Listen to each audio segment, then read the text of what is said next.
I think I'm going to choose to triumph because dying is just too hard these days. Or is it too easy? KO! Damn. Hey, everybody. What's up? And welcome to episode number 36 of the Unknown Games podcast, where we talk about Japanese games, and lots of games because we're a gaming podcast. And that's why you're here.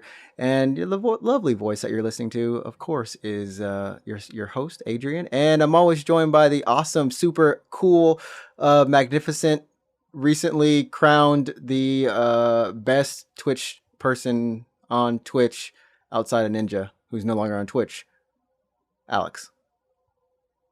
Hey, what's up, Mox? Damn, I can't make up even like an epic title that may or may not make sense for you to like just sound hype. Man, you know, I'm gonna get there one day. I'm gonna get there. I'm gonna make you just change that intro. One day, it's gonna happen. But until that day happens, you know, we want to say thanks as always for tuning in to the podcast and listening week in, week out. And, you know, just sharing us with your friends and following us on Twitter and Instagram and all those wonderful places.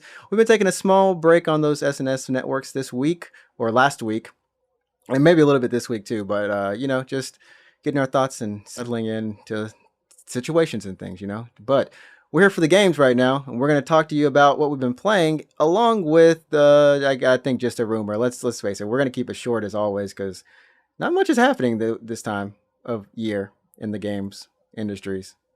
Oh yeah, it's really slow. I mean, we were supposed to have some announcements, not only from Sony, but from just other studios, I think. This is the time when people are starting to prep their big announcements. Like, normally we would have E3, but that got canceled due to coronavirus. That's true. Dude, it's just really, it's slow this year. You know how crazy it is? Is like, I forgot about E3. I forgot. Like, once it was canceled, it just left my memory. Like, it's just not even a thing anymore. To me, anyways. Yeah. I don't know. Maybe for other people, you know, they're still mourning the loss of their E3, but I don't know. But yeah, we were supposed to have some announcements. Yeah, it's just really slow this year. I mean, I'm hoping we're going to get some more exciting stuff later in the year because PS5 and the Series X is supposed to be launching, right? Yeah. They're still saying that they're going to be on track to launch with, you know, COVID and everything like that going on. Yeah, they're doubling down. They're still saying this year, end of this year. Hopefully, we'll get it into this year. Until then, we got Last of Us 2 coming out, Ghost of Tsushima, and I don't know if there's any other big releases after those games for the summer period until Cyberpunk. Yeah, good question. I don't know, actually. Cyberpunk technically summer? It's like what, August, right? August? No, I think it's later in the fall. I think it's like October or something. Let me look it up. Okay. Yeah, because we've September. Okay, it's not too far. I mean, we've had a pretty good early half of the year with, you know, Doom Eternal, Animal Crossing, and then also, you know, big old FF7, which I've still yet to finish. Yeah, I don't know how you haven't finished it yet. It's bad, man. Every time I try to finish it, I play Apex. It's really bad. I according to you and you know everyone else, I have at least 6 hours. That's it. 6 hours left. And every weekend I keep trying to beat 6 hours. End up playing like 30 minutes. You just like not into the story right now or what? No, it's kind of weird. Like I want to finish it. But I just need to get back in the mood. You know what I mean? Like I need to go and get Aerith and then level her stuff up. I don't know how long you get to fight with her, honestly. Because you can just have her auto, so you can just have the auto allocation. That's what I'm really tempted to do for everyone because I fought so much now that they all have 100 SP. Oh yeah, per weapon, and I'm just like, look, I'm only using one weapon, and the ones I want to use and like I you know like I like and I want to fine tune. I'm going and doing that, but for the other ones, I'm just like, no, forget it. I'm not even touching it. Bump it. I don't care what happens to it. I mean, like I was really into that part of the game. It's pretty. I don't know. I guess like it's pretty exciting. Like you you go back to Shinra Tower. Like that is like the set piece for the Midgard chapter, right? That's like when you like right before you escape. Like that's the build up. That's where the story's headed. You know, you're kind of getting your revenge on Shinra for what happened for Sector 7, and like, you know what I mean? Like tensions are high. Yeah, that's where I am right now. So once I get out of there, I mean, I'm, like you guys said, I'm pretty much at the end of the game. Chapter 16, 17, something like that is where I am. 16, I think. Sure. Not too much longer. Not too much longer. I'd say you're almost done. But what have you been playing? Are you still? So we know last week you said you finished up the AI the Insomnium files, or AI Somnium files, not the Insomnium files. That's a non-existent game. Are you playing anything else this week, or finishing up anything? I'm still finishing Trials of Mana. Like I beat the main story. Like I beat the traditional story, but for the remake they added an epilogue. So I've just been doing the epilogue, and I'm like almost done that. I have basically like the new boss fight left to do. Okay, is it a pretty long epilogue, or just like, you know, like a couple? No, it's not. No, it's really short. It's like an extra 1 to 2 hours, depending on I guess how long it takes you to get through the extra dungeon. I think for some people the extra dungeon is really hard because the enemies, they do kind of hit a little harder than just the area you were previously in. And if you don't have a healer, because you choose your 3 characters when you start the game. Okay.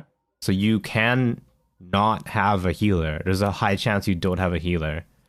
Really? So yeah, if you didn't choose the healer, you're pretty much just using healing items, and you know, those are finite. Like you might run out of those.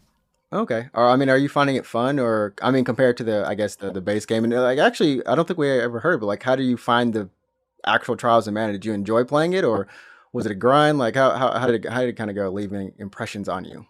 Well, I mean, like, so the story's not great. Let's just put it that way. It's not great. Okay. I just don't think it's a good story. It's serviceable, and I think it helps you justify getting from point A to point B, but it's just not good. It's not engaging. Do you have any memory of the story? Just like if you did a 1-sentence summary of it, like, Yeah, so you basically, like, each character has their own story, so depending on who you pick, your story is a little bit different. Okay. But you basically have some kind of issue, and then it turns out, for whatever reason, you are you're gonna grab the Sword of Mana because that will solve your problems, and then you get it, and then it falls into the hands of the bad guy, and then you have to like stop them, and then you stop them, and then you win, I guess. Then yeah, you win. That's the best. It's just, that's like life. Yeah. That's a straight up life right there. Like, oh, and you went to school and you became a technician of some sort, but some problems happened, and you had to regain your technician license, and this is not a true story. Yeah. But yeah, you know, not a true story. It's just not. It's not engaging. It's hard to care about the characters because I'll bump into like someone, I'll go meet a character, and then I'll have a fight with them, and then they'll like die. Like I'll beat them. Okay. And I'm like, and it's kind of like a sad scene and stuff, and I'm like, I don't care about this person. I like literally just met you. Oh, so yeah. Like I super don't care right now. I mean, I saw like you playing the game a little bit, and it was just kind of like I don't know. There's something about that art style, man. That Mana art style, even it is trippy, man. I don't know. Those bosses were kind of whack looking. I mean, the normal enemies, the art direction, like it's kind of whack. I'm not gonna lie. The gameplay looked. I mean, it looked all right though. Nothing like it didn't engage me per se, but it was serviceable. I actually really do like the boss fights. Like the battle system is fine. It's just a really basic action RPG. Yeah. But the boss encounters themselves, I think, are the highlight of the game. Because the bosses have their own attack patterns and their own phases, and then you have like it'll show you on the ground an AoE, like an attack indicator, and you have to dodge them. Basically, you can see when the attacks are about to go off, and then you just dodge those attacks. You wait for an opening. Okay. And like I really like that. It really reminds me of raids from FF14, which is what I used to play a lot of 14. Interesting. So they remind me of this really basic raids from that game where you're dodging these huge boss attacks, and then they have sections that are like DPS checks. So okay, the boss so will like be, the boss has its own like kind of phases where you kind of like tank it down. Well, not tank it down, but take it down to a certain point where the boss you can then just DPS it, and then you got to go back on to like you can clearly see the different phases, like you were saying, and it's okay. That's interesting. That's good. Yeah, it's a DPS check. So the boss will be charging an attack. You have like 20 seconds, let's say, to stop this mega attack, and then it'll just be charging this whole time, and then you have to like you have to like break a pillar or something, let's say. Okay. And then that's the DPS check. And if you fail the check, is as in if you don't do enough DPS, then the attack will go off, and then you'll take a lot of damage. So that's why it's called a DPS check. Now it's checking if you can do the DPS. I've learned a new term today. DPS check. DPS check. I could put that somewhere. That's life goals. That's freaking life goals right there. You're just DPS checking life. Dude, this episode is about life. Yeah, I don't know if that's only MMO terminology. Like I learned it from MMOs because it's a common mechanic in boss fights. It's to gauge the party to make sure that the party is geared enough to actually do the fight. If you're not doing the damage, if you're not doing the necessary damage for a boss fight, you'll hit enrage, which is when the boss will just kill slaughter, you. Just take you out. So if you're failing the checks, you're going to hit enrage basically. So that's why it's called a DPS check. Interesting. I know like even in Monster Hunter, there's like moments of kind of like a DPS check for certain moves where you do. I don't know if it's you. Well, yeah. You can actually break some of the monsters out of their animations for when they're about to just go chaos. Some of them you can't. Some of them like you honestly can't. But yeah, that's like a really good, honestly, because I've never really played a lot of MMOs or had to do DPS checks or noticed them when I'm doing them in games. But now I'm going to try to look for moments and times in specifically, I guess, RPGs or, well, of course, MMOs where that kind of occurs. I mean, that's a nice mechanic. I have to say. Good yeah, mechanic. I mean, like once you've seen it, like once you recognize it the first time, you'll begin to just recognize it all the time. I mean. Traditional JRPGs, like turn-based JRPGs, have this all the time. I'm sure you've seen it. You're fighting a boss and they're like charging an attack. Like they stop attacking you basically for like 3 turns or something. Yeah, just charging lasers. And then like if you can hit them enough times, you'll stop that attack. That's basically what that is. Okay. So yeah. Anything else? Any other thoughts you have on Trials of Mana? Speak now, forever hold your peace. No, it's fine. I think a lot of people might have issue with the price. Like it's almost a full priced game.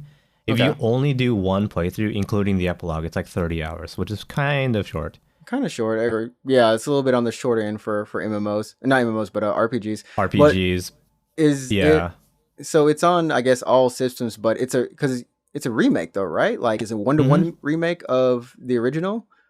Pretty much, yeah. I mean, aside from the graphics, and the epilogue, like it's just really 1-to-1. Like the areas are more or less the same. The music is so similar. Like they jazzed up the music. They used modern instruments, but the arrangements themselves are just very, very similar. Yeah, they're about the same. Okay. So if you want to save your money, you can go.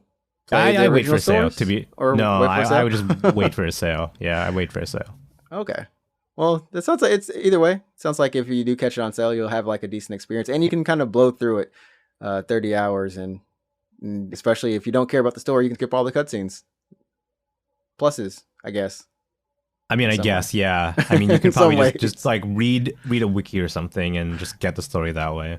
Dang, just read a wiki on that game. That's the thing. And anything else you've been playing? Anything else exciting? Aside from Trials? Not really. I reinstalled a couple games. So I reinstalled Zero Escape, which is because I was playing AI Somnium Files last week. Yeah.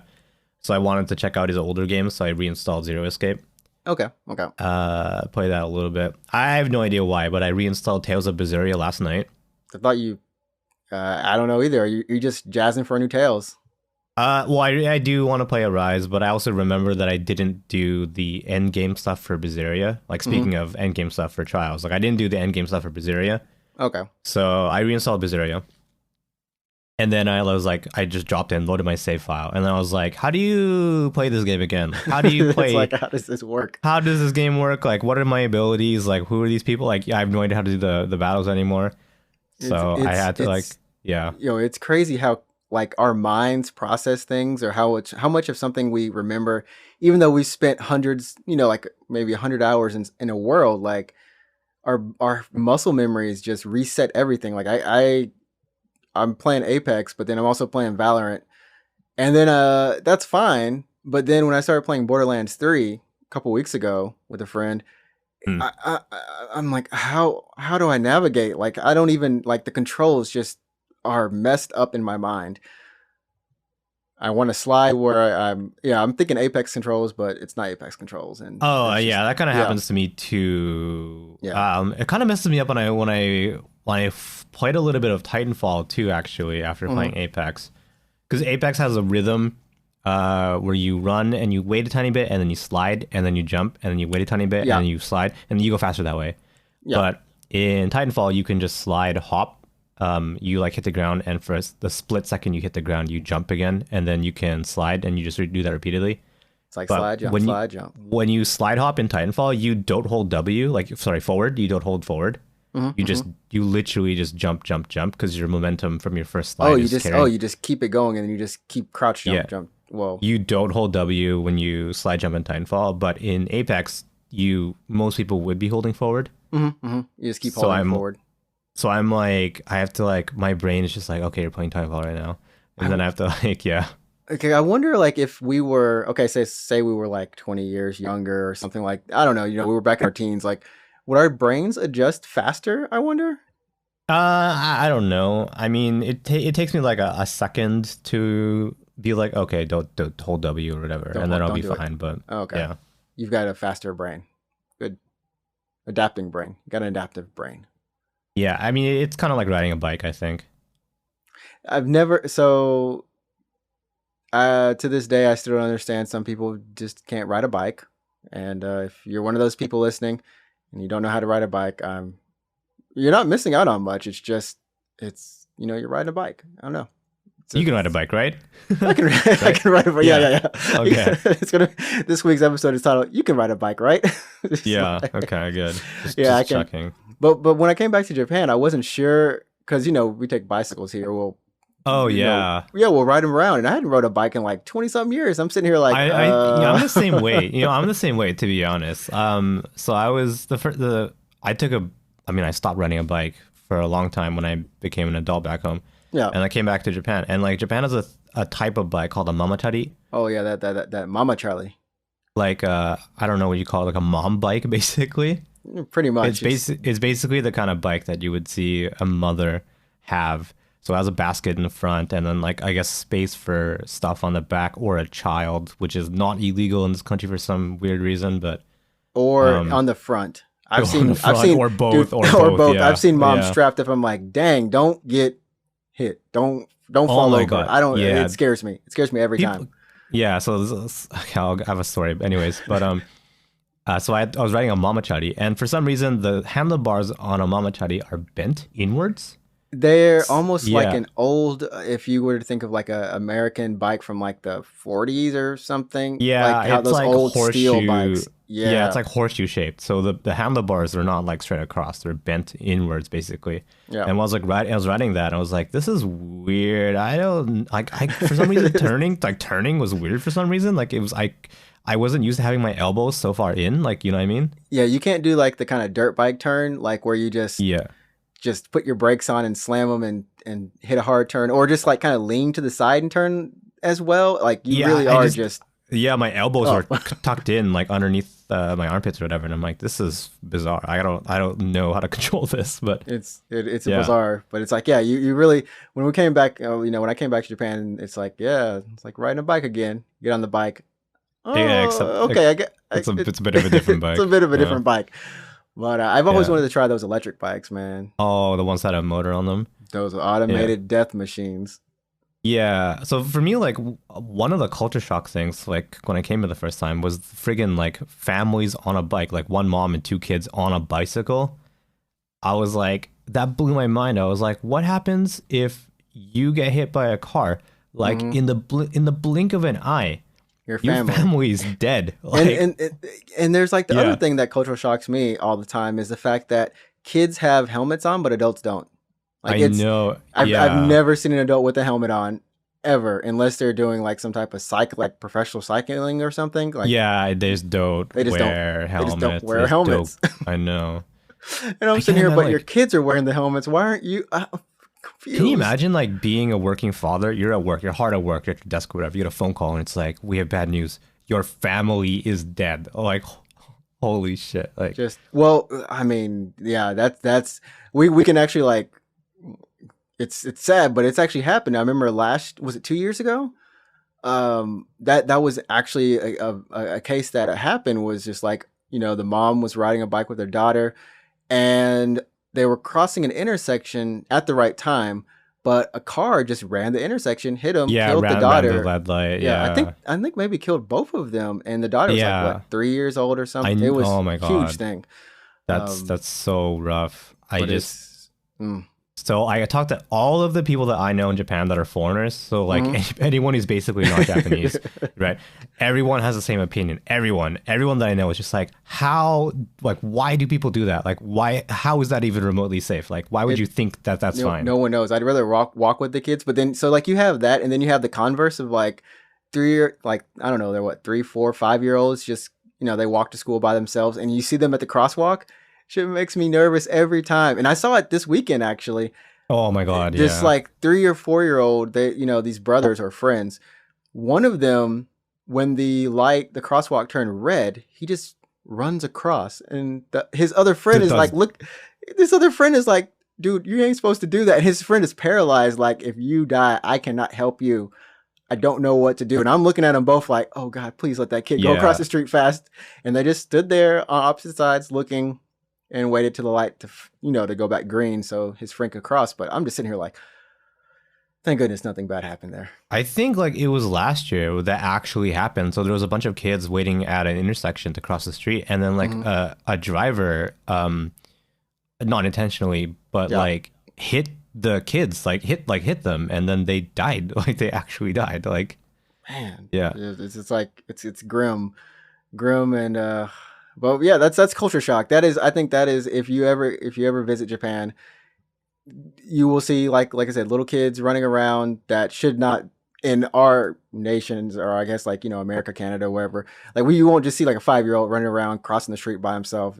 No, yeah. You won't see like kids on bikes, not kids on bikes, but moms with 2 babies on their bikes. Yeah, like one in the front and one in the back. Like, I thought I saw 3 one day, man. And then there's like kids too, like teenagers who will be like treat it like a 2-seater almost, like someone's driving and the other person's like holding them like a motorcycle on the back. You're like, but it's a bicycle. You're not supposed to even be doing that. Yeah. Oh man. Anyways, we almost got 2 girls in a bike. Back to Kanagawa Jet Girls over here. Oh yeah, 2 girls, 1 bike. You should play some of that. I got to jump back in it. I owe it to the $60 or $80 that I spent. Yeah, you bought that full price. That's so funny. I bought that full price. You better get that remaster, bro. I'll get it on PC. I'll get it on PC. Okay. Well, I haven't been playing much of anything. I'm still going through Plague's Tale, which is good. The mechanics are opening up more. You're able to actually command kind of your kind of NPCs to kind of do things for you. And overall, it's turning into more of a puzzle game, like puzzle stealth and story. And it's really good. I think the writing's a lot of it's not fun. I'm not gonna say it's fun. I said that on stream. I'm like, oh, this is a cute moment, because like the characters were huddled up together and trying to stealth through a point, and she had her brother on her back and everything. I'm like, it's so cute. And then so there's there's just rats and everything around. I'm like, oh no. Yeah.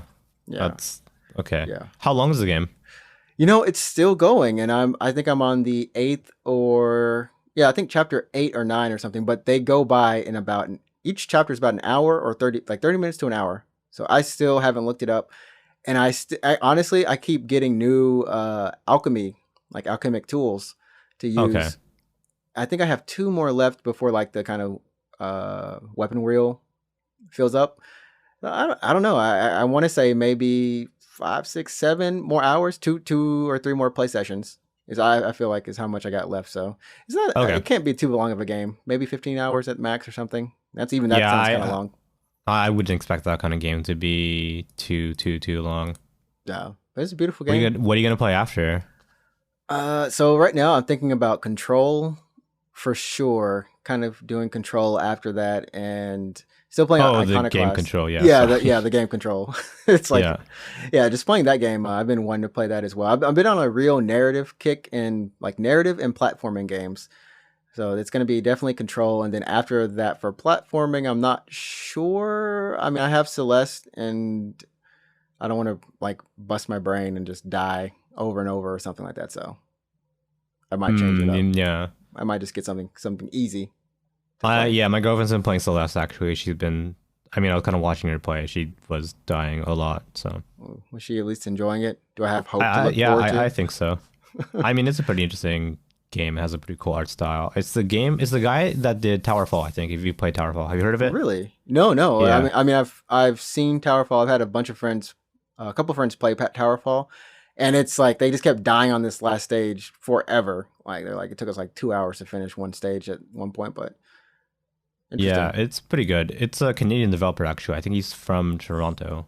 Oh, okay, nice. Yeah, which is fine. I mean, that's cool. Like, whatever, represent Canada, yeah. It sounds like you have some beef against Toronto for some reason. No, Toronto's cool, man. It's good. I mean, I've been to Toronto a couple times, but it's fine. It's the biggest city. It's basically the New York of Canada. I hear the New York of Canada, and I still see like a blank space in my mind, but with like a tall building. Oh, you've been to New York, haven't you? No, I've never been to New York, so I can't actually even imagine. Well, you know what it looks like. You know what New York looks like. Oh, like. yeah. I know what it looks like. There you go. Yeah. It's like you can't imagine New York. Like, what's New York? Like, what is a New York? What is a New York? What's a York? These are all life lessons, everybody. Just what is a New York? How do you progress through life? All these things. But yeah, after that, I've just been playing Valorant, and I'll probably talk about that more next episode when I have a little bit more matches. I've played probably 4 or 5 matches. One match takes 30 to 40 minutes, so I get done with one match, I'm kind of done playing.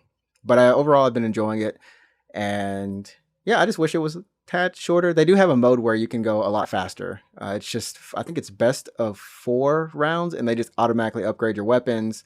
It's like a predetermined loadout essentially each round. Yeah, I'd probably be more into that mode. That sounds better. Yeah, like, it's a lot faster. It's definitely a lot faster. It's pretty much, if they did a death mode, like a deathmatch mode, that's what it would be, minus the rounds, kind of thing. Okay. Well, I would probably I'd probably pick that one. It's more interesting to watch, in my opinion. But yeah, after that, we're going to talk, we're keeping it short again. So we're going to go straight into the news. We're only going to talk about one thing unless, Alex has some other things. Honestly, 2 things happened this week or last week in the world of gaming. Number one, the Sega Game Gear Micro. Oh, yeah. Cool. Yeah, that thing. That thing is the best way of putting it, because honestly, just looking at it, it's a portable Game Gear. It's very, very small. What do you mean? All the Game Gears are portable? It doesn't. No, that mug thing was a beast. I went back home and I opened up my Game Gear. It didn't work, but the thing was a beast. 6 AAA batteries. Chunky. It's chunky. 6 AA batteries. 6. Yeah. I know. 1 on each side, right? Yeah, 1 on each, like 3 on each side. 3 on each side, like. Oh my word! But the screen was, that thing was bright, like it burned. Yeah, it's bright, but it was pretty low resolution, so it just it didn't look too good. But at least it was backlit. It was backlit. Yeah, you didn't have to buy that random. What was that Game Boy accessory? It's like a magnifying glass with a light on it or something. Oh yeah, but even then, that's not backlit. That's just like shining a light on your friggin' screen. Dude, I remember doing some sleepovers with that mug. Yeah, I would just play it underneath a lamp, to be honest. It's the best. Yeah. So, yeah, this is celebrating Sega's 60th anniversary. And, I mean, it's actually smaller. I had the dimensions pulled up. It's going to cost $50 or 4,980 yen.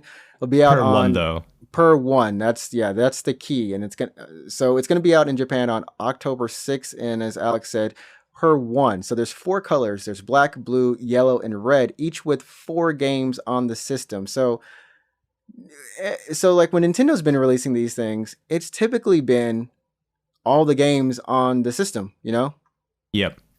But Nintendo hasn't done color variations is a thing. Yeah, they haven't done color variations. Neither did Sony when they put theirs out for their PlayStation anniversary. But you know, darn it, Sega, you really want some money on this 2-inch? Is it a 2-inch screen? It's small. It's actually like, do you remember a Game Boy Micro? Do you remember holding one or seeing one? Yeah, it's smaller. It's like a centimeter smaller than a Game Boy Micro. And that is like, I don't want to play Sonic on this. I don't want to do it.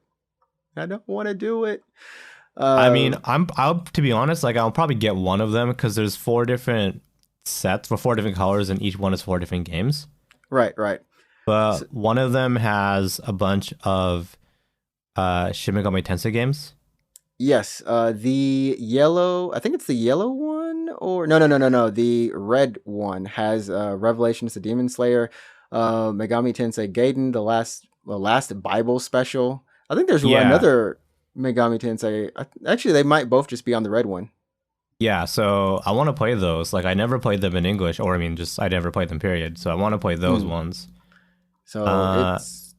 Yeah, and I think one of them also, like a different color, has the Fantasy Star games, if I'm not mistaken, or is it Shining? Is it Fantasy Star? Shining Force. Oh, it's Shining. Okay, yeah. The yellow one has all the Shining Force. So just like a rundown of the games. If you get the black one, you're gonna get Sonic the Hedgehog, Puyo Puyo 2, Outrun, and Royal Stone. Get the blue one, you'll get Sonic Chaos, Gunstar Heroes, Sylvian Tale, Baku Baku Animal. Are these the Americans? Yeah, no, it's not released. Yeah. No, I don't think they're announced for English, so it's all Japanese. The yellow one is all like Shining Force Gaiden, Shining Force, the Sword of Haija, Shining Force Gaiden, Final Conflict, and Nazo Puyo Aru no Du. And then the red one is Revelations. I think Revelations is actually also a Megami Tensei. Pretty sure. Yeah, I think so too. The Demon Slayer, and last Bible special, and then the GG Shinobi and Columns. Columns is fun. Have you played Columns before? I think I've played a little bit of it. It's like Tetris, but not Tetris, right? Ish. It's a puzzle game. Yeah, it's let's say kind. I don't think it's exactly Tetris, but yeah, it's pretty decent. Yeah, I can't tell like which one of these is the best to get. Like for me, I would get probably the blue one with Sonic Chaos, and then Gunstar Heroes, because I love Gunstar Heroes. Gunstar Heroes is really good. Yeah, like actually a really good game. Back when Treasure was making, I guess, games. Like, what's the last game that Treasure made? Do you know? I'm just gonna leave that silence there. I'm gonna look it up. I'm just gonna leave it there. Who made Sin and Punishment? Treasure. Yeah, that's the last Treasure game I played. Honestly, Sin and Punishment 2. Or whatever was on the Wii. Okay, the last thing they made was Geist Crusher God on the 3DS in 2014, which I've never heard of. So I guess that answers that question. Geist. Yeah, they don't make games anymore, dude. Dang. I had no idea, but I guess they made a bunch of Bleach games, so I should check those out. You mean like Bleach the anime, Bleach the manga? Bleach? Yeah, Bleach the anime. So I don't know why I would be thinking it's like Bleach the product solvent or something. Oh, they made Blade of Fate, which is actually a pretty fun game. I played that one. That's actually probably why I enjoyed it. So, yeah. I guess I have to look it up. Blade of Fate. It's good. It's like a fighting game. It's pretty decent. Is it on PC? No, it's on DS, dude. Oh wait, that's right. Treasure only makes them on DS. Okay, well, yeah. So that's the thing with the Game Gear. If you want to get it right now, it's only been announced for Japan. If you pre-order all 4 of them, you will get the crazy magnifying glass thing, the big window to magnify your screen. It looks like a freaking mini TV on the screen. Sega, stop. Just stop. How are you going to mess this up? Sega makes some pretty crazy stuff. I have to give Sega credit for what they did back in the 90s when they were, I guess, competing with Nintendo. They tried. They tried hard. Do you remember the thing called the Sega Nomad? I don't remember the Nomad. I was going to ask if you remember the Sega cable channel network. I do, yeah. Man. But the Sega Nomad was basically a Sega Genesis with a screen. So it was basically just a Sega Genesis, or a Mega Drive Genesis with a screen on it. So not a Game Gear, but just a I'm like Genesis. but not a Game Gear. So it was just the console, but with a screen on it. So imagine if Sony was like, here's our newest portable, a PS4 portable. So it was just like a PS4 with a screen on it. Like You just that's the take it, equivalent. just take it anywhere with you and plug it in. That's the equivalent. That was the equivalent of the Sega Nomad. They took a full-size home console and was like, oh, let's put a screen on it. Like, do you know how crazy that is? Like, that is nuts. That sounds like somebody had no earthly clue what to do and just did it. Or no one power checked them. No one power checked that person. They needed a power check because who's going to just take, like, honestly, did the screen even pop up? I doubt it did. No, it was kind of like the Game Gear screen, but it was running a Genesis game. See? So who's going to bend their head down? Like, what is this? You hang the Genesis up on a wall or something? Like, and put the cartridge? God. Well, it's just like a really fat portable. So you remember how big the Game Gear was, right? Right. It was like that, but maybe a little bit thicker. I don't know. It was chunky. It was huge, but it was basically a portable Genesis. Well, back then we would all do anything to play games wherever we went. It's not too far-fetched to imagine actually wanting one. Kind of dumb to actually get one, though. I think that's just like I like crucified anyone who got that. It's kind of dumb to get one, though. I think it's just a really cool part of like gaming history where like Sega did this one crazy thing. Like, yeah, like I said, it's like if Sony was like, oh, here's a portable PS4. It's a PS4 with a screen on it. You can take this on the train. Like, it's not like a Switch, which was designed from the ground up to be portable. It's taking a home console and putting a screen on it. Yeah, someone hearing this today is like, they didn't get power checked. They didn't get checked at all. That's the dumbest thing. Oh man, that idea. I mean, you got to give them credit though. They did some ballsy stuff. Yeah, they went in hard. They went in hard. They had to do what they had to do to get their name out against the big N. Nintendo don't play. No. Oh, Lord, Alex just sent me a picture of this beast. Let me look at it. I'm just gonna. When I look at it, I think I may have seen that. No, it doesn't look that bad. Yeah, but you can see I'm not the cartridge is sticking halfway out because the cartridge couldn't fit. Oh, like, goodness! All the way in. That's the cartridge. Yeah. Oh, okay. I thought that was like a promotional material or something. The cartridge wouldn't fit in the thing entirely. It stuck out like halfway. Yeah, okay, so looking at it now, it doesn't look that bad. Like, it doesn't look as bad as I imagined. And it's next to a Game Boy Color. I mean, honestly, I'd rather just have a Game Boy Color, put it in my pocket. But if you need to get yourself a Game Gear 2.0, I would like to get one of these, to be honest. I would like to just say, like, hey, I own one of these. Yeah, and I own a Virtual Boy, so join. Wait, do you really? Yeah, I own a Virtual Boy. In Japan? No, in the US. I got it when it came out. Well, my dad, no, I still don't know how this happened, but I made all A's on my report card. And my dad was like, I want to give you a failed console. I want to give you a present. And he was just like, here's this Virtual Boy. I never asked him for it because I would have not known what this thing is. And I just got a Virtual Boy with like 3 or 4 games. That's where I actually learned how to play tennis. Mario Tennis, man. You should sell that. It's too much fun to just go in and blind my eyes, come back out and just see white and green. Yeah. I brought it to school, like every summer vacation. I would bring it to school, like last day of school. I'm surprised no one beat you up. I'm like, everybody, we're going to play Virtual Boy. I thought I was cool. That was the best part. I thought I was cool. But you really weren't, is the problem. Dang. Well, you know what is cool? Eventually, hopefully, maybe, as we hopefully kind of predicted last show, Bloodborne coming to PC and PS5 remastered. Yeah, I think we were talking about it, and then rumors have been going on the internet. So there you go. There's your. I mean, I think there's some credibility to this rumor. Like when we were seeing rumors about Horizon Zero Dawn on PC. Yeah. So there you go. Yeah, I mean, I don't think it's something that couldn't happen or wouldn't happen. I think I went back and watched a streamer playing a Bloodborne, and I did not realize how slow that game looks. How slow that frame rate is, man. Like, give me 60, give me 120, give me anything that is not that 30 FPS. Are you planning on buying a PS5? So I did get my. Well, we got the Abe bucks over here. Your government money, yeah. I still haven't gotten it, but it'll be coming in. That's $1,000, and then of course, good old US of A decided to give us some They said double dip your chickens. Not your chickens, but you know. Is that a phrase?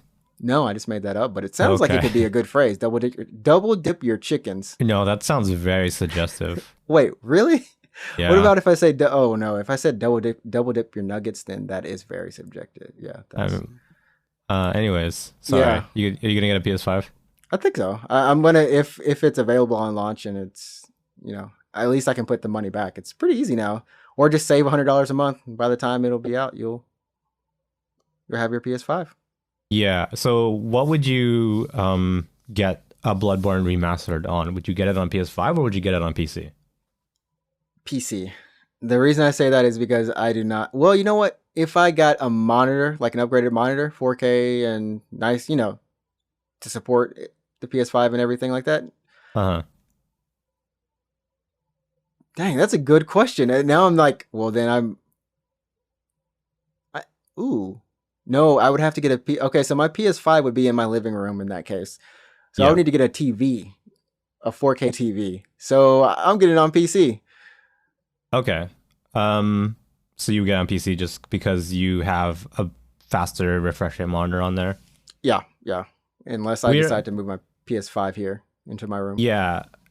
I would get it on PC, and it's for the same reason that I always get PC games, is because eventually that console generation will become old, and I don't want that game to be trapped on that console. Like, for example, I've been talking about Metal Gear Solid 4, right? Mm-hmm.